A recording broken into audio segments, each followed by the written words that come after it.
Howdy there, everybody. We are on day 2 of our House Values series, and we are continuing with our second one. Now, none of these really, besides the first one, Jesus is better, is in any real order, right? Like, Jesus is better is the top one. It's number one. That's the one we want to focus on. But the rest of them are kind of interchangeable.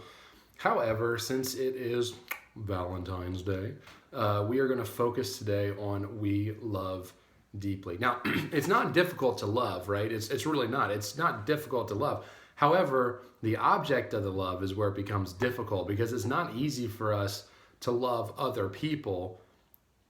It's very easy for us to love ourselves. We are our own, like, in whatever it's called, intercentric or whatever it is, type of society where we are all about ourselves. It's self-preservation.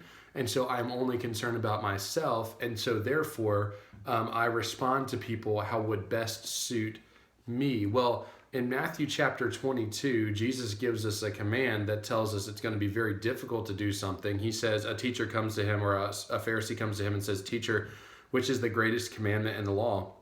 Jesus says to him that you shall love the Lord thy God with all thy heart, thy soul, and thy mind. This is the first and great commandment. But then he says the second is like unto it. You shall love your neighbor as yourself. Now, it's very easy, again, for us to love ourselves. We don't have to wonder what's best for us in the day.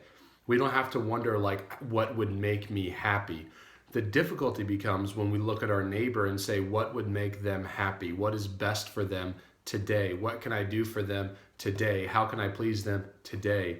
That's where love comes in. Because remember, Pastor John on Sunday talked about that's what love does, and that love is demonstrated. It's a choice to demonstrate it.